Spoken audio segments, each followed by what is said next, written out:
മാസത്തിലൊന്ന് വന്നുകൊണ്ടിരുന്നതാണ്. ഇപ്പോൾ കുറച്ച് നാളായിട്ട് ഇവിടെ എത്തിയിട്ടില്ല. വളരെ നാളുകൂടിയാണ് ഇപ്പോൾ. ഞാൻ വന്നത് വളരെ സ്നേഹത്തോടെ എൻ്റെ മാതൃസുഹൃത്തോട് പറയട്ടെ,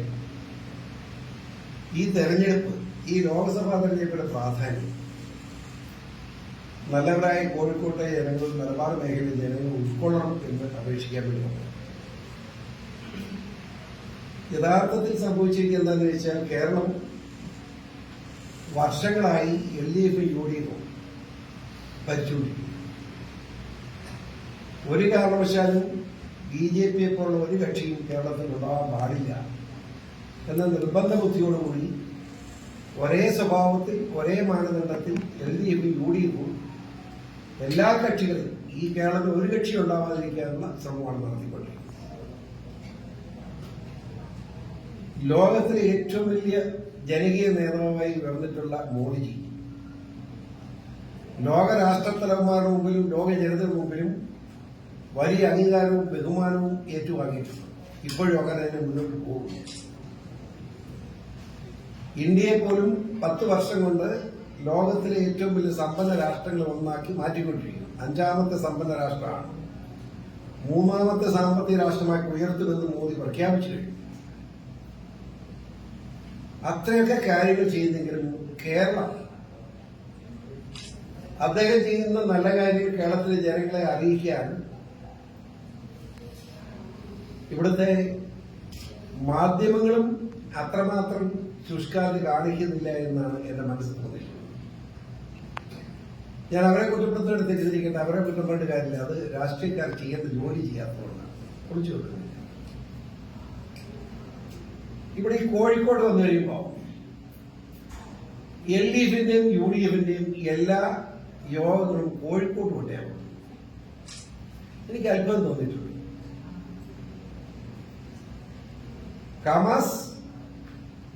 ഹമാസ് ഇസ്രായേൽ യുദ്ധം നടക്കുമ്പോൾ ലോകം മുഴുവൻ അറിയാവുന്ന ഒരു സത്യം എന്താ? ഹമാസ് ഒക്ടോബർ 7-ാം തീയതി ഇസ്രായേലിലേക്ക് ഒരു പ്രകോപനമില്ലാതെ കയറി 1200ഓളം പാവങ്ങളെ കുത്തിയും വെട്ടിയും ബലാത്സംഗം ചെയ്ത് കൊല്ലുകയായിരുന്നു. ഗർഭിണികളെ വരെ ബലാത്സംഗം ചെയ്യുകയും ഗർഭിണിയുടെ വയറ് കയറി കുഞ്ഞുങ്ങളെ വരെടുത്ത് കൊല്ലുകയും ചെയ്ത സംഭവം തെളിയിക്കപ്പെട്ടു. അതിനുശേഷം നടന്ന ആക്രമണം ഇസ്രായേൽ ഭീകരമായി ആഞ്ഞടിക്കുക. ഇസ്രായേൽ ആഞ്ഞടിക്കുന്നത് ശരിയെന്ന് പറയാൻ ഞാനില്ലെങ്കിലും നമ്മുടെ മുമ്പിൽ ഒരു കാര്യമുണ്ട്. ഹമാസ് കടന്നുകയറ്റക്കാരനാണ്. പക്ഷേ പലസ്തീൻ ഒരു സ്വതന്ത്ര രാഷ്ട്രമായി നിലനിൽക്കണമെന്ന മഹത്തായ ഒരാശയം, ഭാരതത്തിന്റെ ആശയം ഇന്ന് ലോകം അംഗീകരിച്ചു. പക്ഷേ കേരളത്തിൽ LDF UDF അംഗീകരിക്കില്ല, കോൺഗ്രസ് അംഗീകരിക്കില്ല, കമ്മ്യൂണിസ്റ്റ് അംഗീകരിക്കില്ല. പ്രധാനമന്ത്രി മാത്രമല്ല, വിദേശ രാഷ്ട്രങ്ങൾ പോലും പറഞ്ഞു ഹമാസ് കടന്നു കയറിയവരാണ്, തെറ്റാണ്. പലസ്തീൻ സ്വതന്ത്ര രാഷ്ട്രമായിട്ട് വരണം, അതൊരു മര്യാദയാണ്. അത് ഉൾക്കൊള്ളാൻ കഴിയാത്ത എന്താ LDF UDF? അപ്പൊ അവരുടെ ഉദ്ദേശം എന്താ? LDF UDF യോഗം നടത്തുന്നത് കോഴിക്കോട്ടാണ്. എന്താണ് കോഴിക്കോടിന്റെ പ്രത്യേകത? ഈ മലബാർ ഏരിയ കേന്ദ്രീകരിച്ചുകൊണ്ട് സംഘടനാ പ്രവർത്തനം നടത്തിയ അത് ഇന്ത്യയിലെ മുഖ്യ ന്യൂനപക്ഷങ്ങളുടെ സ്വാധീന മേഖല എന്ന നിലയിൽ മലബാറിൽ ആ മുഖ്യ ന്യൂനപക്ഷത്തിന്റെ പിന്തുണ ആർജിക്കാൻ വേണ്ടിയാണ് LDF UDF ഈ വൃത്തികെട്ട നടപടി തുടരുന്നത്. അവരാണ് ഇപ്പോഴും തുടർന്നുകൊണ്ടിരിക്കുന്നത്. അതുപോലെ തന്നെയാണ് നമ്മുടെ ഇപ്പോ പൗരത്വ നിയമം. ആ പൗരത്വ നിയമത്തിന് എന്താണ് തെറ്റെന്ന് നിങ്ങൾ നിഷ്പക്ഷമായിട്ട് വിലയിരുത്തണം. പൗരത്വ നിയമം പാസാക്കിയപ്പോ നമ്മുടെ പോലെ മാന്യന്മാരായ MPമാരോടെ പോയി പോലുമില്ല. അത് പോട്ടെ, ഞാനീ കിടക്കുന്നില്ല. ആ പൗരത്വ നിയമം പാസ്സായതിൽ വന്നിരിക്കുന്നത് എന്താണെന്നറിയോ? 2010 അത് മുസ്ലിം വിരുദ്ധമാണെന്നാണ് പറയുന്നത്. എങ്ങനെ മുസ്ലിം വിരുദ്ധമാകും? എനിക്ക് മനസ്സിലാകുന്നില്ല. 2014 മുമ്പ് പാകിസ്ഥാനിൽ നിന്നും, ബംഗ്ലാദേശിൽ നിന്നും, അഫ്ഗാനിസ്ഥാനിൽ നിന്നും പീഡനം ഏറ്റുവാങ്ങി നിവൃത്തിയില്ലാതെ ജീവിക്കാൻ നിവൃത്തിയില്ലാതെ ഓടി പലായനം ചെയ്തവർ ഇന്ത്യ രാജ്യത്ത് വന്നിട്ടുണ്ടെങ്കിൽ അവർക്ക് പൗരത്വം കൊടുക്കുന്ന നിയമമാണ് ഉണ്ടാക്കിയിരിക്കുന്നത്. അപ്പൊ അതിനകത്ത് മുസ്ലിമിന് പൗരാവകാശം കൊടുത്തില്ലെന്നാണ് പറഞ്ഞത്. എങ്ങനെ മുസ്ലിമിന് കൊടുക്കണം? പാകിസ്ഥാനിൽ മുസ്ലിങ്ങൾക്ക് പീഡനമില്ല, അഫ്ഗാനിസ്ഥാനിൽ മുസ്ലിങ്ങൾക്ക് പീഡനമില്ല, ബംഗ്ലാദേശിലും മുസ്ലിങ്ങൾക്ക് പീഡനമില്ല. അവരാണ് പീഡിപ്പിക്കുന്നത്. പിന്നെ അവരെ ആരും പീഡിപ്പിക്കാനാണ്? അപ്പൊ പിന്നെ മുസ്ലിമിന് അതിന്റെ പേരിൽ എങ്ങനെ വോട്ടവകാശം പൗരത്വം കൊടുക്കുന്നത് എനിക്ക് മനസ്സിലായില്ല. അതാണ് ഇവിടെ പറഞ്ഞ് പ്രചരിപ്പിക്കുന്നത്. ആകെ എത്ര പേരുണ്ട്? എണ്ണം നിങ്ങൾ കണക്ക് നോക്കണം. പൗരാവകാശം കൊടുത്തിരിക്കുന്നത് ആകെയുള്ള ഹിന്ദുക്കൾ 5000-ത്തിനടുത്ത് മാത്രമേ ഉള്ളൂ പൗരാവകാശം. അപേക്ഷ എത്രയേ ഉള്ളൂ? ക്രിസ്ത്യാനിന് 2000-ത്തിനടുത്തേ ഉള്ളൂ. എല്ലാം കൂടെ ഗ്രാൻഡ് ടോട്ടൽ നമ്മുടെ സിഖും പാഴ്സി എല്ലാം കൂടെ വരുമ്പോ മാക്സിമം 10,000 ആണ് ആകെ പൗരാവകാശ പ്രകാരം പൗരത്വം കിട്ടിയിരിക്കുന്നത്. അതിനുവേണ്ടിയാണ് പിണറായി വിജയൻ ഉൾപ്പെടെ ഇവിടെ വന്ന് മീറ്റിംഗ് നടത്തുന്നു. നാലോചിച്ച് പുച്ഛിക്കാതിരിക്കാൻ കഴിയുമോ? എന്തിനു പക്ഷെ പിണറായി വിജയൻ ഈ വിവരക്കേട് കാണിക്കുന്നു? നിങ്ങൾ കേരളത്തിലെ മുഖ്യമന്ത്രി എന്ന ജനങ്ങളോട് പറയാൻ ബാധ്യസ്ഥരല്ലേ? ഇന്ന് നിങ്ങൾ പത്രക്കാരെ വരുമ്പോൾ ചോദിക്കണം, എത്ര പേർക്ക് പൗരാവകാശ പ്രകാരം ഈ നിയമപ്രകാരം പൗരത്വം കിട്ടിയിട്ടുണ്ട്? നിങ്ങൾ ഇത് 10,000 പേരെ സംഘടിപ്പിച്ച് യോഗം നടത്തുന്നതിനാണ്. എന്ത് നിയമവിരുദ്ധമാണ് അക്കാര്യത്തിലുള്ളത്? ഇതാരും ചോദിക്കുകയല്ല. കോൺഗ്രസ് അത് തന്നെ പറയുക. അവിടെ ആ നടപടിക്രമം അവസാനിപ്പിക്കണം. പൗരത്വ നിയമം പോലെ തന്നെയാണ്. ഞാൻ ചോദിക്കട്ടെ ഒരു ഉദാഹരണം. ചുമ്മാ ഒരു കാര്യമില്ലാതെ വർഗീയത വളർത്തുന്ന ഇടപാടൊന്നും നിർത്തണ്ടേ? ഇവിടെ നമ്മുടെ എത്ര പേർക്കാ നമ്മുടെ ഈ അടുത്ത കാലത്ത് ഇലക്ഷൻ കമ്മീഷൻ തീരുമാനത്തെ ആരാ സാറേ ചോദ്യം ചെയ്യുന്നത്? നമുക്ക് വിരോധമില്ല ഇലക്ഷൻ കമ്മീഷൻ മാറ്റുന്നതിന് ഇവിടെ നമുക്കത് തർക്കമൊന്നുമില്ല. ഇലക്ഷൻ കമ്മീഷൻ ഇലക്ഷൻ പ്രഖ്യാപിച്ചപ്പോൾ ഏപ്രിൽ 26 കേരളത്തിലെ വോട്ടിംഗ്. അത് വെള്ളിയാഴ്ചയായി ഇറങ്ങിയില്ല. എല്ലാം കൂടെ എന്തൊരു ബഹളമാണ്! ഈ വെള്ളിയാഴ്ച ദിവസമാണെന്നുള്ളതാണ് കുഴപ്പം. ജുമാ എന്ന് പറയുന്നത് 12 പോലെ 1.5 മണിക്കൂർ 2 മണിക്കൂറിന്റെ പ്രശ്നമല്ലേ ഉള്ളൂ. ബാക്കി 10-11 മണിക്കൂർ ഇലക്ഷൻ നടക്കുമ്പോ ആകെ 9 മണിക്കൂറിൽ പോയി വോട്ട് ചെയ്യാൻ എന്താ ബുദ്ധിമുട്ട്? അപ്പം എന്തിനേയും വർഗീയമായി കാണുന്ന ഈ നാണക്കെട്ട സ്വഭാവം മുസ്ലിം സംഘടനകളോടൊപ്പം കോൺഗ്രസും കമ്മ്യൂണിസ്റ്റും ചേർന്നിരിക്കുന്നു എന്നതാണ് ഏറ്റവും അപമാനകരം. അതിന്റെ ആവശ്യം എന്താ? അങ്ങനെയെങ്കിൽ എന്റെ ചോദ്യം, 2009 ഇലക്ഷൻ കമ്മീഷൻ ഡിക്ലെയർ ചെയ്തപ്പോ ഞായറാഴ്ചയാണ് വോട്ടിംഗ്. വെള്ളിയാഴ്ച പോലല്ല ഞായറാഴ്ചയുടെ പ്രത്യേകത. വെള്ളിയാഴ്ച ജുമായ്ക്ക് പോയില്ലെങ്കിൽ ക്ഷമയുണ്ട്. ക്രിസ്ത്യാനിയുടെ ഞായറാഴ്ച എന്ന് പറയുന്നത് പ്രമാണങ്ങളിൽ ഒന്നാണ്. ഒരു പ്രമാണമാണ് ഞായറാഴ്ചകളിലും കടമുള്ള തിരുനാളിലും വിശുദ്ധമായി ആചരിക്കുക. കുർബാന കണ്ടില്ലെങ്കിൽ അവൻ ചാവദോഷം നരകത്തിലാണ്. അതാണ് ക്രിസ്ത്യാനിയുടെ വിശ്വാസം. ആ വിശ്വാസമുള്ള ക്രിസ്ത്യാനിയുടെ ഞായറാഴ്ച ദിവസം ഇലക്ഷൻ വെച്ചിട്ട് ഒരു ക്രിസ്ത്യാനി അത് പ്രതിഷേധിച്ചില്ല. ഇവിടുത്തെ ഒരു കോൺഗ്രസിനെ കണ്ടില്ല, ഇവിടുത്തെ ഒരു കമ്മ്യൂണിസ്റ്റിനെയും കണ്ടില്ല. അത് തെറ്റാണെന്ന് പറയാൻ എന്താ പിന്നെ ഈ വെള്ളിയാഴ്ചക്ക് മാത്രം കുഴപ്പം? ഈ പോക്ക് അപകടകരമായ നിലയിലാണ്. ഈ മുഖ്യ ന്യൂനപക്ഷത്തെ പ്രീണിപ്പിച്ചുകൊണ്ട് വർഗീയതയിലേക്ക് പോയി ഇന്ത്യ രാജ്യത്തെ തകർക്കാൻ ശ്രമിക്കുന്ന കക്ഷികൾക്ക് കൂട്ടുനിൽക്കുന്ന നില കോൺഗ്രസും കമ്മ്യൂണിസ്റ്റും ഉപേക്ഷിക്കണം എന്ന് വിനയപുരസ്സരം ഞാൻ അഭ്യർത്ഥിക്കുന്നു. ഞാൻ നിങ്ങളോട് വേറൊരു കാര്യം ചോദിക്കട്ടെ. ഇവിടെ ഒരു വെള്ളിയാഴ്ച പ്രശ്നം വന്നതിനുള്ള വഴക്ക് എന്ന് എന്റെ ഒരു ചോദ്യം. ആ പൂഞ്ഞാറില് ഒരച്ഛനെ 28ഓളം ഈ മുഖ്യ ന്യൂനപക്ഷ സമുദായത്തിൽപ്പെട്ട ആളുകൾ വണ്ടി ഇടിപ്പിച്ച് കൊല്ലാൻ നോക്കി. എന്റെ നിയമനത്തിൽ ഞാൻ സംഭവസ്ഥലത്ത് വണ്ടി ഇടിപ്പിച്ച് കൊല്ലാൻ നോക്കി. അച്ഛൻ ആശുപത്രിയിലായി. ഇന്ന് വരെ കോൺഗ്രസിന്റെയോ കമ്മ്യൂണിസ്റ്റിന്റെയോ ഏതെങ്കിലും ഒരു നേതാവ് ആ ചെയ്തത് തെറ്റായിപ്പോയി എന്ന് പറയാൻ തയ്യാറാകാത്ത പിണറായി മുഖ്യമന്ത്രിയാണ് പറയാം. അതിലേക്കാ വരുന്നത്. പിണറായി എന്താ പറഞ്ഞത്? ആകപ്പാടെ പിണറായി വിജയൻ പറഞ്ഞു, അവിടെ ആ അച്ഛന്റെ പേരിലാണ് അച്ഛനെ വണ്ടിയിടിപ്പിച്ചാൽ കൊല്ലാൻ പോയി എന്ന് കേസെടുത്തിട്ടുണ്ട്, അറസ്റ്റ് ചെയ്തിട്ടുണ്ട്. ആ സംഭവം സത്യം പറഞ്ഞു. എന്നാൽ അപലപിക്കാൻ തയ്യാറായില്ല. അപലപിക്കേണ്ട പാർട്ടി സെക്രട്ടറി ഗോവിന്ദൻ എവിടെ പോയി? ഗോവിന്ദൻ ഇവിടെ നടക്കുന്നുണ്ടല്ലോ.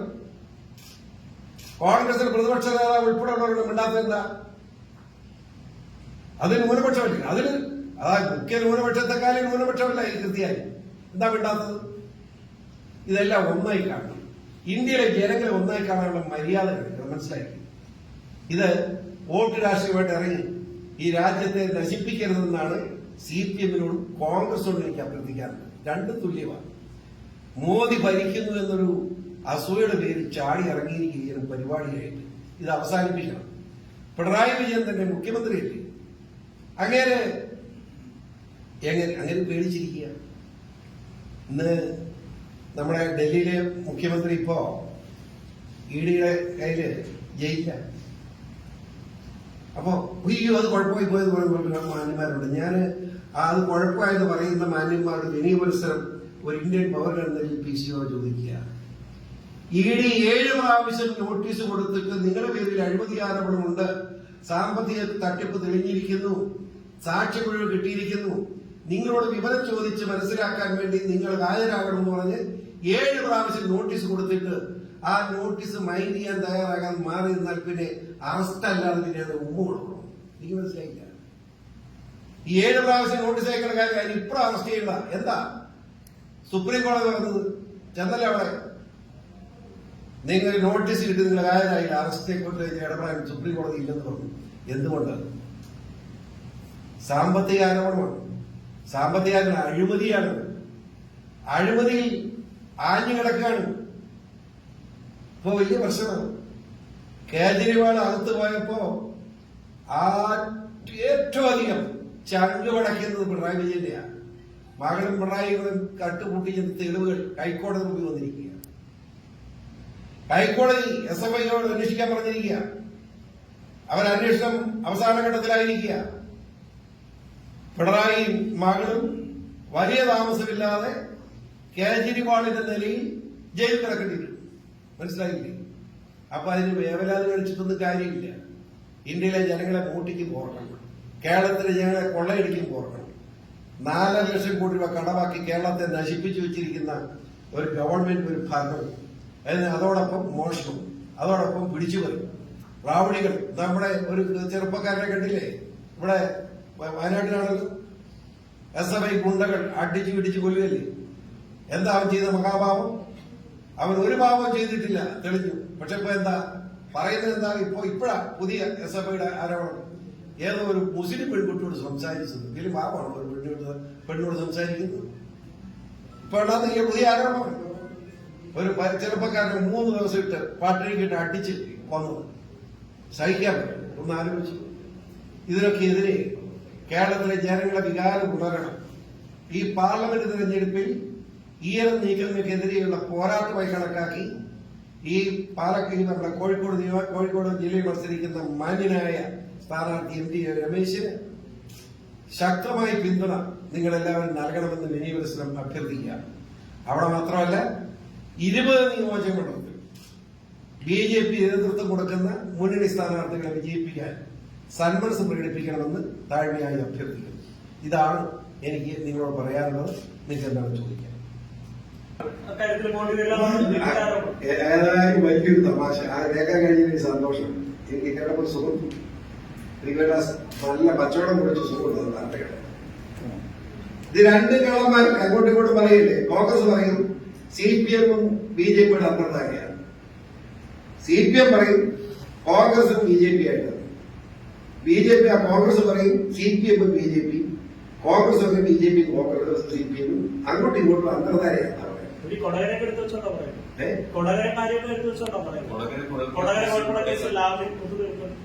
അങ്ങനെയുള്ള കേസുകൾ ഈ കൊടകര ഈ കേന്ദ്ര ഏജൻസികൾ കാര്യമായിട്ടൊന്നും അന്വേഷിക്കാതെ കൊടകര കോഴിക്കോട് അന്വേഷിക്കുന്നതിന് നിങ്ങളോട് ആരും നിങ്ങൾ അന്വേഷിച്ചില്ലല്ലോ.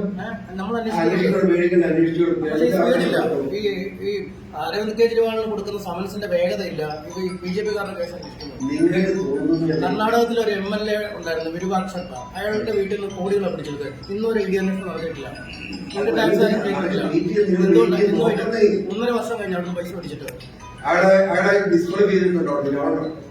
ഡിസ്ക്വാളിഫൈ ചെയ്തോ? അയാൾ TD അന്വേഷണമോ ഇൻകം ടാക്സിന്റെ അന്വേഷണം? എന്റെ ചോദ്യം, അയാളെ ഡിസ്ക്വാളിഫൈ ചെയ്തോ? അറസ്റ്റ് ചെയ്ത് അകത്തുള്ള വേണ്ടത് ലോകായുക്താണ് ലോകായുക്താണ് കർണാടക ലോകായുക്താണ്. കേരളത്തിലാണ് നിയമം അനുസരിച്ചാണെങ്കിൽ നിയമസഭയുടെ ചട്ടം അനുസരിച്ച് തിരുവനന്തപുരം സ്പീക്കർ നിയമസഭയിൽ അംഗത്തെ റദ്ദ് ചെയ്ത് ഗവർണർ കത്ത് കൊടുക്കും. ഗവർണർ ആ നിമിഷം തന്നെ അതിന്റെ അടിസ്ഥാനത്തിൽ നോട്ടിഫൈ ചെയ്യും. പോയി പിന്നെ 6 വർഷം ഇലക്ഷൻ ഉണ്ടാവും. അയാളുടെ മകനാണ് പണം വാങ്ങിയത്. അയാൾക്ക് ഇതുവരെ ED അന്വേഷണം ആ ഒരു MLA മകൻ കാശ് കാണിച്ചെന്ന് പറഞ്ഞ് MLA പിടിച്ചിട്ട് അതിനെതിരെ ED അന്വേഷണം വേണ്ട, അല്ലെങ്കിൽ ഇൻകം ടാക്സ് വേണ്ട. നിങ്ങളോട് ആര് പറഞ്ഞു? നടന്നിട്ടില്ല ഇതുവരെ. ഇത് നിങ്ങൾ തോന്നുന്നു, എനിക്ക് തോന്നുന്നു. ഇപ്പൊ ഗൂഗിളിലൊന്ന് ചെക്ക് ചെയ്ത് നോക്കിയാണെങ്കിൽ അല്ല കർണാടകത്തിൽ ആരെങ്കിലും വിളിച്ചു നോക്കിയോ? എനിക്കാരും വിളിക്കണ്ടല്ലോ. ഞാൻ പറഞ്ഞത് BJP നേതാക്കൾ ഉൾപ്പെടുന്ന കേസുകളിൽ ഒരു നയോ മറ്റു ഘടകകക്ഷികളോ അല്ലെങ്കിൽ മറ്റുള്ളവരോ സ്വാഭാവികമായിട്ട് ഭരിക്കുന്ന കക്ഷി ഇച്ചിരി പ്രാധാന്യമുണ്ടെന്ന് നിഷേധിക്കുന്നില്ലേ? അല്ല ഇച്ചിരി ഒരു സഹോദരൻ, ഞാൻ തടസ്സമൊന്നുമില്ല. ആ ഭരിക്കുന്ന കക്ഷി ഇച്ചിരി അതുകൊണ്ടല്ലേ ചുമ്മാ ഇത് നമ്മുടെ ഒരു പാവപ്പെട്ട പയ്യനെ അടിച്ചിടിച്ച് കൊന്ന് പലരും പിടിക്കുന്നുണ്ടോ? യഥാർത്ഥ പ്രതിയെ ആരെങ്കിലും പിടിക്കുന്നോ? അത് ഭരിക്കുക പിണറായി. അതിന്റെ അതൊക്കെ പതുക്കെ ചട്ടപ്രകാരം അത് പിടിക്കും. അല്ല പക്ഷെ ഇത് പറയുന്നത് നമ്മൾ ചെയ്യുന്നില്ല. കാര്യം താങ്കൾ പറയുന്നത് ഇന്ത്യ ഭയങ്കരമായിട്ട് വികസിക്കും. പത്രവത്സരത്തിന്റെ അഭിപ്രായം പറയുന്നത് ആ പത്രത്തിൽ പറഞ്ഞ വാർത്ത കഴിച്ചാൽ ഞാൻ മറുപടി കൊടുക്കാനാണ്. അല്ല പത്ര ഇപ്പൊ മനോരമ ഞാൻ കേട്ടോളൂ. പറയാതെ നിങ്ങളാവും അത് മര്യാദ കഴിക്കും. നിങ്ങൾ ഏത് പത്രമാണെന്ന് കഴിഞ്ഞാൽ മനോരമയാണെങ്കിൽ മനോരമ വന്ന അഭിപ്രായം വെച്ച് എനിക്ക് അങ്ങോട്ട് പറയാനുണ്ട്. നിങ്ങൾ മാതൃഭൂമിയാന്ന് പറഞ്ഞാൽ മാതൃഭൂമി വെച്ച് അഭിപ്രായം പറയാനുണ്ട്. നിങ്ങൾ മാധ്യമമാണെന്ന് പറഞ്ഞാൽ മാധ്യമത്തിൽ വന്ന അഭിപ്രായം വെച്ച് അങ്ങോട്ട് പറയാം. അതല്ലാതെ നിങ്ങൾ മറുപടി പറയാൻ പറ്റും.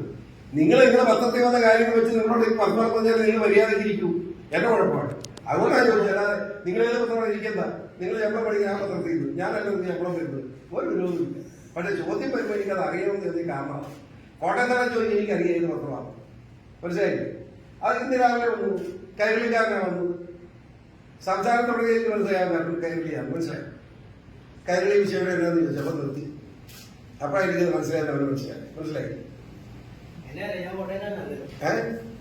ഞാൻ കോട്ടയക്കാരനല്ല. കോട്ടയക്കാരൻ വന്നിട്ട് കോട്ടയക്കാരൊക്കെ മാന്യക്കാരായിരുന്നു.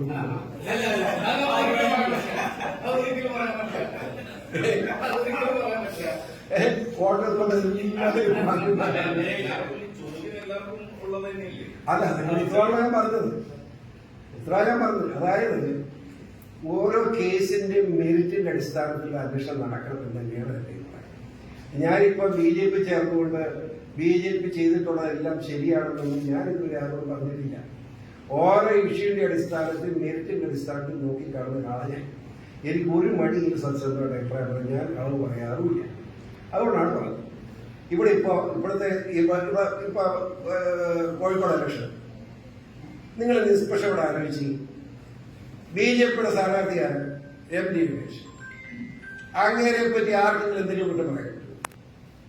ഒരു മാന്യനായ സ്വാധീനമായ മനുഷ്യൻ ഇവിടെ സ്ഥാനാർത്ഥിയായിരിക്കും. അങ്ങേര് ജയിച്ചാൽ കോഴിക്കോട് ഈ 15 കൊല്ലം കൊണ്ടുണ്ടായ നഷ്ടം കൂടി നികത്താൻ മോദിയുടെ ഗ്യാരണ്ടി ഉണ്ടാവും. അപ്പൊ ആ കാര്യത്തിൽ ഇവിടുത്തെ ജനങ്ങൾ മോഡി ഗ്യാരണ്ടി വിശ്വസിച്ച് വോട്ടിയിടുന്നതിന് എന്റെ അഭ്യർത്ഥന. അതിനകത്ത് കുറ്റം പറഞ്ഞിട്ട് കാര്യമുണ്ട്. ഞാൻ എന്റെ അഭിപ്രായം പറയട്ടെ, അതാണ് പറയുന്നത്. അവിടെ ഒരു സംശയം വേണ്ട. അപ്പോ കേരളത്തിൽ ഇത്തവണ നിങ്ങൾ ആര് എന്തെല്ലാം ചിന്തിച്ചാലും ഞാൻ നിങ്ങൾക്ക് ഉറപ്പ് തരുന്നു, BJP അക്കൗണ്ട് തുറക്കും. ഒരു സംശയം വേണ്ട. എഴുതിയിട്ടോ? ഞാൻ ഇനി വരുമ്പോഴേ നിങ്ങൾ മേടിക്കണ്ട. അപ്പൊ ഒന്ന് നേരിട്ട് കാണാം. അപ്പൊ ഞാനിവിടെ വരാം. നിങ്ങളുടെ പ്രശ്നത്തിൽ വന്നേക്കാം. ഇവിടെ വരുമ്പോഴേ നിങ്ങൾക്ക് കുഴപ്പം. അങ്ങോട്ട് വരാം. അവിടെയാണെ വന്നോണ്ടിരുന്നത്. അത് പറയാം. ഈ 26-ലെ അസംബ്ലി തെരഞ്ഞെടുപ്പിൽ നോക്കിക്കോളൂ. നിങ്ങൾ BJP നിശ്ചയിക്കുന്ന മുഖ്യമന്ത്രി ഉണ്ടാവും. എഴുതിയിട്ടുണ്ട് BJP നിശ്ചയിക്കുന്ന മുഖ്യമന്ത്രി ഉണ്ടാവും. കാരണം നിർണായകമായ വോട്ടുകൾ ഇത് പുള്ളിക്കൊണ്ട് ചോദിപ്പിക്കേണ്ട കാഴ്ചയെ കോട്ടയം കോട്ടയം നിങ്ങൾ ഇങ്ങോട്ട് ചോദിച്ചാൽ ഞങ്ങളുടെ പാവത്തിനെ കൊണ്ട് ബുദ്ധിമുട്ടിക്കണം. എനിക്കത് അത് 2029 ഓൾ ഇന്ത്യ ബേസിൽ ഒരു പുതിയ ഇലക്ഷൻ നടക്കാൻ. ആ 29 ഇലക്ഷനിൽ BJP ഒറ്റയ്ക്ക് നേതൃത്വം കൊടുക്കുന്നത് BJPയുടെ മുഖ്യമന്ത്രിയുടെ നേതൃത്വത്തിലുള്ള ഗവൺമെന്റ് കേരളം വരും. ഒരു നിമിഷം വേണ്ട. അപ്പൊ നിങ്ങളൊക്കെ എന്റെ കൂടെ കാണും ഉണ്ടാവും. അത് പറയാൻ പറ്റില്ല.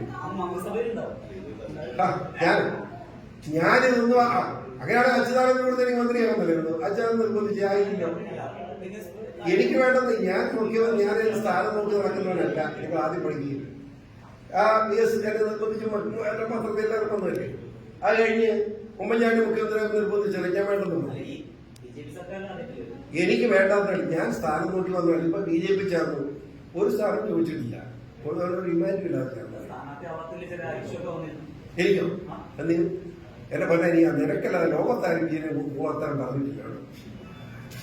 എനിക്കല്ല ഞാൻ ചോദിക്കാത്ത എനിക്ക് സീറ്റ് എങ്ങനെ കിട്ടും. നിങ്ങൾ എന്തിനാ മണ്ടത്തരായി പറയുന്നു? ഞാൻ അവൻ പറഞ്ഞ അവനെ സ്ഥാനാർത്ഥികൾ ഞാൻ പറഞ്ഞു. കാരണം എനിക്കെതിരില്ല. ഞാൻ നിൽക്കാൻ ആഗ്രഹിച്ചില്ല. ഒരു സമയത്ത് ഇപ്പൊ ഫോൺ വിളിച്ചെന്നെ വീട്ടിലോട്ട് എന്റെ പേപ്പർ ആർക്കറിയാം?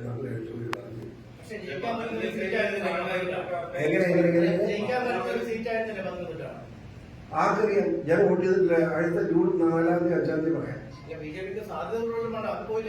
അങ്ങനെ പോയെ ഞാൻ പറയുന്നത് BJP ഇതാരും പറഞ്ഞാലും വളരെക്കുള്ളൂ. അത് സാറില്ല. എങ്ങനെ ഇതിപ്പോ ഒരു വ്യക്തി കേന്ദ്രീകരണമല്ല ഈ BJP എന്ന് പറയുന്നത്. മനസ്സിലായി? അതങ്ങനെ പ്രധാനമന്ത്രി ആയതുകൊണ്ട് BCM പ്രധാനമന്ത്രി ആയില്ല. അല്ല മോദി അവിടെ നിങ്ങൾ പഠിച്ച എന്റെ പൊന്നു മനുഷ്യ, നിങ്ങൾ ഒരു പത്രക്കാരനല്ലേ? ഞാൻ പറഞ്ഞു തരണോ? മോദി കഴിഞ്ഞ ദിവസം കൂടിയിട്ട് ക്യാബിനറ്റ് കൂടിയിട്ട് എന്താ പറഞ്ഞത്? ഈ ഗവൺമെന്റ് പുതിയ ഗവൺമെന്റ് ഉണ്ടായാൽ 100 ദിവസത്തിനകം നടപ്പാക്കുന്ന പരിപാടി ആരോഗ്യം ചെയ്യാൻ പറഞ്ഞിരിക്കാം. ആരോട്? മുഴുവൻ മന്ത്രിമാരോട്. മനസ്സിലാക്കി? മോദി ആ കേൾക്കുമ്പോൾ ഒരു സുഖമില്ല. നിങ്ങൾക്ക് സുഖം ഉണ്ടായില്ല. നിങ്ങളുടെ മനസ്സ് മോശം. അതുകൊണ്ടാണ് നല്ല മനസ്സുള്ളവർക്ക് സുഖം തോന്നും. അത് വ്യക്തികേന്ദ്രമല്ലെന്ന്. കരുണാകരൻ കേരളത്തിന്റെ മുഖ്യമന്ത്രിയായിരുന്നു, പ്രതിപക്ഷ നേതാക്കൾ. അതൊക്കെ വ്യക്തികേന്ദ്രമാണ്. അങ്ങനെ വ്യക്തിത്വം ഒന്നും പറഞ്ഞ കാര്യമില്ല. എല്ലാ രാഷ്ട്രീയ പാർട്ടിയും നയിക്കുന്ന നേതാവുണ്ടാവും. ആ നേതാവിന്റെ കീഴിൽ തന്നെ ആയിരിക്കും ബാക്കിയുള്ളത്. BJPയിൽ എന്താന്ന് വെച്ചാൽ അങ്ങനെ ഭാരം വെക്കാൻ ആളില്ല. കോൺഗ്രസ് രാഹുൽ ഗാന്ധിക്ക് ഭാരം വെക്കാൻ കോൺഗ്രസുകാരുണ്ട്. പിണറായി വിജയന് ഭാരം വെക്കാൻ പിണറായിയുടെ പാർട്ടിക്കാര് പേര് പറയുന്നില്ല ഉണ്ട്. അതുകൊണ്ടല്ല BJP പാനിയില്ല. മര്യാദയ്ക്ക് നിന്നോളൂ. അതാ പ്രശ്നം.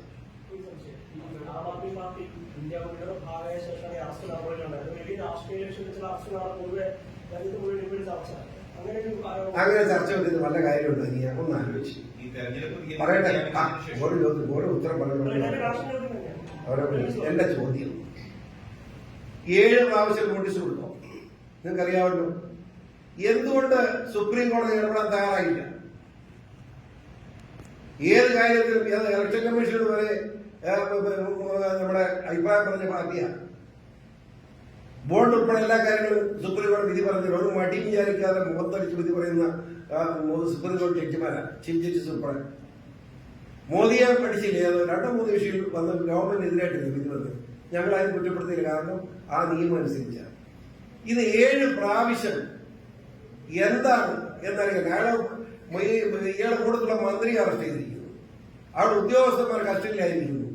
ചോദ്യം ചെയ്യാൻ വിളിച്ച് 7 പ്രാവശ്യം നോട്ടീസ് അയച്ചിട്ട് ആ നോട്ടീസ് കൺസിഡർ ചെയ്യാതെ അഹങ്കാരമായിട്ട് നടന്നാൽ അറസ്റ്റ് ചെയ്യാൻ അതിന് എല്ലാം ചെയ്യാൻ പറ്റും? അറസ്റ്റ് ചെയ്യേണ്ടി വരും. ഒരു തെറ്റുമില്ല ഇതിനകത്ത്.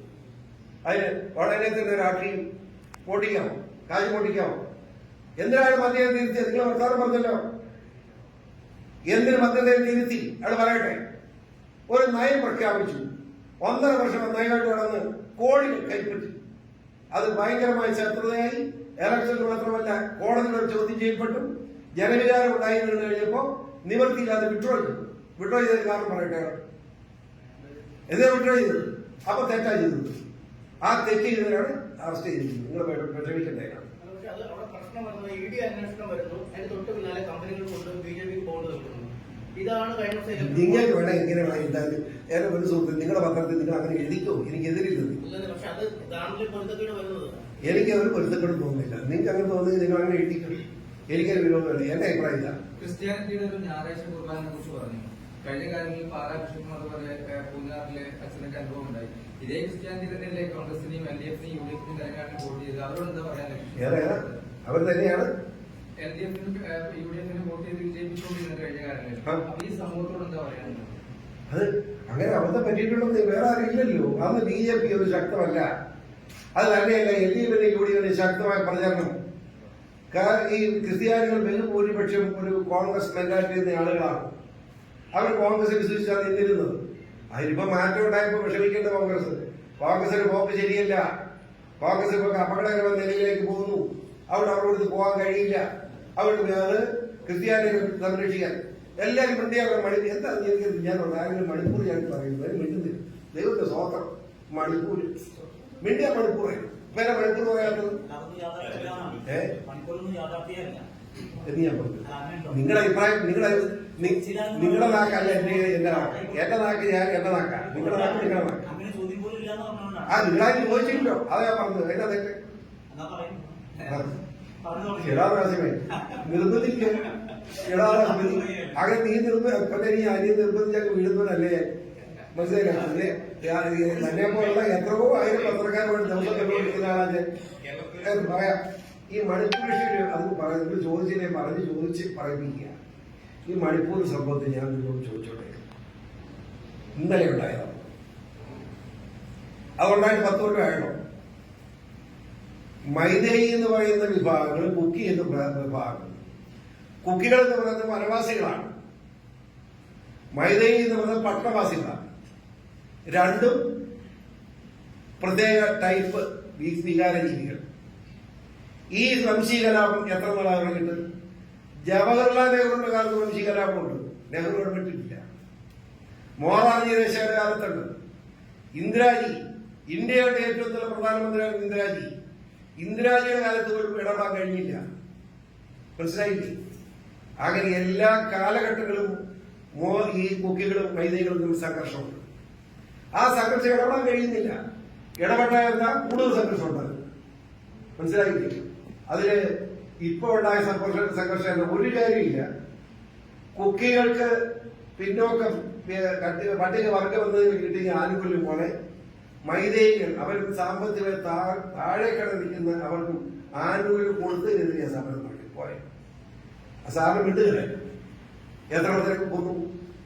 ഇപ്പൊ ഏതായാലും ഒരു മാറ്റം ഉണ്ടായിരുന്നു. ഈ മണിപ്പൂർ ഞാൻ പറഞ്ഞു. എന്താ മാറ്റം? ആ മാറ്റം എന്ന് പറഞ്ഞു ഇപ്പൊ പിണറായിയാണല്ലോ മണിപ്പൂർ പറഞ്ഞ് കോഴിക്കോട് സമ്മേളനം നടത്തുക. ആദ്യം നിങ്ങളെല്ലാം കേട്ടല്ലേ? പിണറായിയുടെ നടത്തിയ സമ്മേളനം. അത് കഴിഞ്ഞാണല്ലോ സുധാകരൻ സമ്മേളനം കോൺഗ്രസ്. രണ്ട് കോഴിക്കോട്ട് ഇതെല്ലാം നടത്തുന്ന ഗുണമുണ്ട്. ഇപ്പൊ ഇത് ഇപ്പോഴും കോഴിക്കോട് ഇത് വരുന്നുണ്ട്. അതായത് കള്ളത്തിൽ നിങ്ങൾ മനസ്സിലാക്കാൻ നിങ്ങൾ വീണ്ടും വീണ്ടും ഞാൻ പറയുന്നു. അവിടെ ഇപ്പൊ എന്ത് സംഭവിച്ചു? അവിടെ കുക്കി ക്രിസ്ത്യാനി എല്ലാം കൂടെ വന്ന് മൈതൈ ക്രിസ്ത്യാനിന്റെ പള്ളിയിൽ തകർന്ന് മൈതൈ ക്രിസ്ത്യാനി പോയി. മൈതൈ ക്രിസ്ത്യാനി എന്ന് കുക്കി ക്രിസ്ത്യാനിന്റെ പള്ളി തകർന്ന് കുക്കികളിൽ എല്ലാം ക്രിസ്ത്യാനിയാണ്. നിങ്ങൾക്ക് അറിയാൻ പറഞ്ഞുതരാം. അവിടെ ഇപ്പോൾ ഉള്ള പ്രശ്നം മറ്റ് സംസ്ഥാനങ്ങളിൽ ബർമ്മ വഴി ഭീകരവാദികൾ ഉള്ളിൽ കടന്ന് ചില സംഘർഷം ഉണ്ടാക്കിയിട്ടുണ്ട്. ഇപ്പോൾ ഉണ്ടാക്കുന്ന പ്രശ്നം അതാണ്. ഈ അടുത്ത കാലത്ത് നമ്മുടെ ആഭ്യന്തരത്തിന് അമിത്ഷാജി തന്നെ നേരിട്ട് ഇടപെട്ട് അവിടെ വലിയൊരു സംവിധാനം ഉണ്ടാക്കിക്കൊണ്ടിരിക്കുകയാണ്. അദ്ദേഹം വളരെ ശക്തമായ ഇടപെടൽ, ഇന്ന് വരെ ഒരു ഭരണാധികാരിക്ക് കഴിയാത്ത ഒരു ഇടപെടൽ അവിടെ നടന്നു. അത് നടക്കുന്നതിന് മോദി അറിയാതല്ലോ. ഏതായാലും അതിന്റെ അടിസ്ഥാനത്തിൽ മറ്റാളുകൾ അങ്ങോട്ട് പ്രവേശിക്കുന്നത് നിരോധിക്കാൻ കഴിഞ്ഞിട്ടുണ്ട്. ഇപ്പോൾ കാരണം അതിനകത്തുള്ള കാര്യങ്ങൾ ചർച്ചകൾ നടന്നുകൊണ്ടിരിക്കുക. നമുക്ക് വെയിറ്റ് ചെയ്യാം, നോക്കാം. ഞാൻ ചോദിക്കും, ഇത് വലിയ ഈ കുറ്റം പറയുന്ന ഇതിന്റെ കാലത്ത് പ്രധാനമന്ത്രി എവിടെ പോയി എന്ന് ചോദിക്കുന്ന പിണറായി വിജയന്റെ സ്റ്റേറ്റിൽ പൂഞ്ഞാറിന്റെ പള്ളി അച്ഛനെ വഴിയിടിപ്പിച്ച് കൊല്ലാൻ വേണ്ടി ഉണ്ടാകുന്ന എന്നാന്ന് എന്റെ അത് ചോദിക്കുന്നത്. അവൻ ക്രിസ്ത്യാനികൾ കൊള്ളാം ഇല്ലേ? എനിക്ക് മനസ്സിലായില്ല. അതുകൊണ്ട് ഞാൻ പറഞ്ഞു വേറെ കുഴപ്പമൊന്നുമില്ല. ഈ ക്രിസ്ത്യൻ സമൂഹത്തോട് എന്താണ് പറയാനുള്ളത് ഈ ലോക്സഭാ ഇലക്ഷനില്? ക്രിസ്ത്യൻ സമൂഹത്തോട് പറയാനുള്ളത് വളരെ ക്ലിയർലി ഞാൻ ഈ പറയുന്നത് ശരിയാണ്. നേരം വെളുക്കോളം പറഞ്ഞിട്ട് ഇങ്ങനെ പറഞ്ഞാൽ സങ്കടമുണ്ട്. ക്ലിയർലി ഞാൻ പറഞ്ഞു, എനിക്ക് കേരളത്തിലെയല്ല ഇന്ത്യ മഹാരാജ്യത്തെ മുഴുവൻ ജനങ്ങളോട് അഭ്യർത്ഥിക്കാനുള്ളത് ഏക രക്ഷ, ഈ രാജ്യത്തിന്റെ രക്ഷ, ഭാരതത്തിന്റെ സംസ്കാരത്തിന്റെ രക്ഷ, ലോക രാഷ്ട്രങ്ങളുടെ മുന്നിൽ ഇന്ത്യയെ നിലയ്ക്ക് നിർത്താൻ, ഇന്ത്യയുടെ നില ഉയരുന്ന സാധ്യത സൃഷ്ടിക്കാൻ നിങ്ങളെല്ലാവരും മോദിജിക്കും മോദിജി സപ്പോർട്ട് ചെയ്യുന്ന ആളുകൾക്കും താമര ചിഹ്നത്തിനും താമരയ്ക്ക് അനുകൂലമായി നിൽക്കുന്ന സ്ഥാനാർത്ഥി വോട്ട് ചെയ്യാൻ വിനയപുരസ്സരം അഭ്യർത്ഥിക്കുന്നു. പുള്ളി പൊക്കോളാന്ന് സത്യഭാമ ആർ.എം.പി. രാമകൃഷ്ണനെ ഒരു വംശീയാധിക്ഷേപം നടത്തിയ ഒരു സംഭവം ഉണ്ടായി. ഞാൻ കേട്ടിട്ടുണ്ട്. അതിനെന്താണ് താല്പര്യം? ഞാൻ ഒരു സാഹിത്യകാരനല്ല, ഞാനൊരു പാവമാണ്. പിന്നെ സാഹിത്യയുടെ ഡാൻസും അറിയത്തില്ല, എനിക്ക് ഒന്നും അറിയത്തില്ല, ഞാനൊരു പാവമാണ്. സത്യഭാമ നടത്തുകയാണ്. അതിനകത്ത് എനിക്ക് ഡാൻസ് എന്നാന്ന് പോലും അറിയത്തില്ല. അറിയില്ലെങ്കിലും വംശീയാധിക്ഷേപം ശരിയാണോ? പക്ഷെ ഞാൻ കാണുന്നത് എനിക്ക് ആ സ്ത്രീയോട് വൈരാഗ്യം തോന്നിയില്ല. പറഞ്ഞ സ്ത്രീയുടെ പേരിന് കാലാമണം എനിക്ക് അരിശം തോന്നിയില്ല. എന്താണെന്ന് ചോദിച്ചാൽ അവര് പറഞ്ഞതിനകത്ത് അല്പസത്യമുണ്ട്. എന്നാൽ നിറത്തിന്റെ അടിസ്ഥാനത്തിൽ മനുഷ്യന്റെ കഴിവുകളെ വിലയിരുത്തുന്നത് ശുദ്ധ അബദ്ധമാണെന്നാണ് എന്റെ അഭിപ്രായം. നിറത്തിന്റെ അടിസ്ഥാനത്തിൽ മാത്രമല്ല, സ്ത്രീ പുരുഷ വ്യത്യാസത്തിന്റെ അടിസ്ഥാനത്തിലും കലയെയും സംസ്കാരത്തെയും വിലയിരുത്തുന്നതും അബദ്ധമാണ് എന്നാണ് എന്റെ അഭിപ്രായം.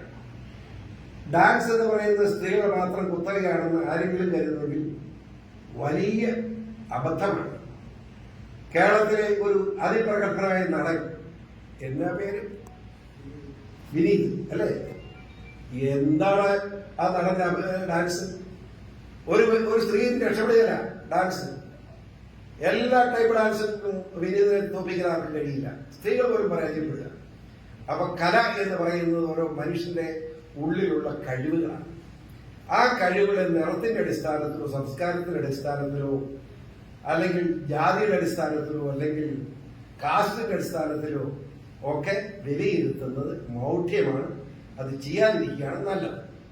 പിന്നെ ഒരു കാര്യം, ഈ ഡാൻസ് പഠിപ്പിക്കുന്നവർക്കും പാട്ട് പാടിക്കുന്നവർക്കൊക്കെ നല്ലത് ഒരു നല്ല സുന്ദരിയായ ചെറുക്കൻ, ഒരു പയ്യൻ വന്ന് ഒരു പാട്ട് പാടുന്നു, ഒരു രസം തോന്നും.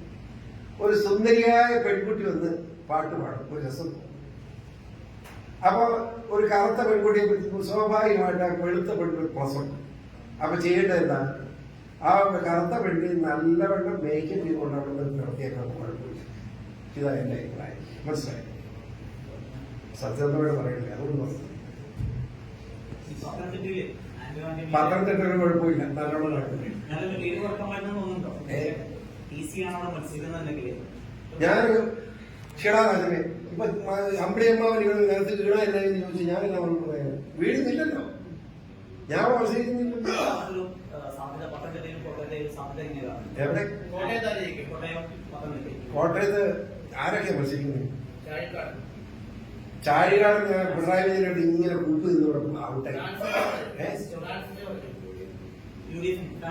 ഫാൻസി പറയും ആ ജോസാറിന്റെ പൊക്കമാണ്. ആ ഭയങ്കര ഇഷ്ടം. എനിക്ക് അവരൊന്നും അറിയത്തില്ല. സത്യം പറഞ്ഞാൽ ഞാൻ അവരെ വേണ്ടിയിട്ട് വർഷക്കണം. എനിക്ക് എന്റെ ആവശ്യമില്ല. എനിക്കൊരു സത്യം പറഞ്ഞാൽ എനിക്കിങ്ങനെ മടിയൊന്നുമില്ല. കെ എം ജോർജ് ഒരു നേതാവായിരുന്നു, നമ്മുടെ നേതാവ്. അയാളെ കണ്ടില്ലേ?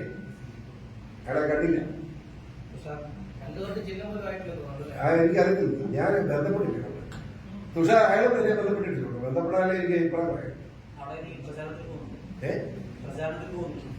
ഞാൻ എന്നെ വിളിക്കാവോ എന്ന് ചോദിച്ചാൽ ഓടി നടക്കാറില്ല. വിളിക്കുന്നവർ പോകും, വിളിക്കാതെ പോകുമോ? നീ മടയൊക്കെ ചോദിക്കുന്നത് ഞാൻ ക്ലിയറായിട്ട് പറഞ്ഞു. എന്നെ വിളിക്കുന്നിടത്ത് പോകും. ആ വിളിച്ചാൽ പോകും. എനിക്കെല്ലാം സൗകര്യം പോവാൻ. ഇവിടെ വിളിച്ചിട്ടാവും, അറിയാൻ പറ്റില്ല. ആ അങ്ങനെ വിളിക്കാതെ ചോറുണ്ടോ ചോറുണ്ടോ എന്ന് പറഞ്ഞ് ഓരോ വീട്ടിൽ കൂടെ തെറ്റി കിടക്കണം. എന്നെ വിളി ആയതൊന്നും എനിക്കില്ല. ബിജെപിയുടെ പ്രധാനപ്പെട്ട നേതാവ് അപ്പൊ ഞാൻ ഒരു പാവപ്പെട്ട പ്രവർത്തനമായിട്ട് ഇത് നിരീക്ഷിച്ചാൽ ശരി എന്ത് ചെയ്യുമെന്ന് പറയും മതിയായോ ഇവിടെ ഉദ്ദേശിച്ചത് നടന്നില്ല ക്ഷമിക്കുക പോകട്ടെ ഇനി എപ്പോഴും ഇല്ലാത്ത പറഞ്ഞു കിടക്കുന്നുണ്ടോ ആദ്യം ചോദിക്കുന്നില്ലെന്നുള്ള സങ്കടം മാറിയില്ലേ ഏതാ ആരും ഒന്നും ചോദിക്കുന്നില്ലെന്നുള്ള സങ്കടം മാറിയില്ലേ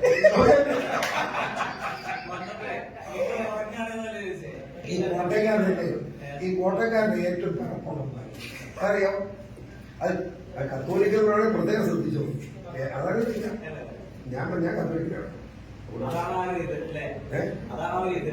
എനിക്കറിയാം ഞാൻ അറിയില്ല എല്ലാത്തിനെയും ഒളിച്ചോടിച്ചോടും പറ്റും ആ കിടന്ന് എല്ലാവർക്കും നന്ദി ഞാൻ കുട്ടിനാട് കൂടിയാണ് ഇവിടെ കണ്ടത് എല്ലാവരോടുള്ള നന്ദി രേഖപ്പെടുത്തുകയാണ് താങ്ക് യു വെരി മച്ച്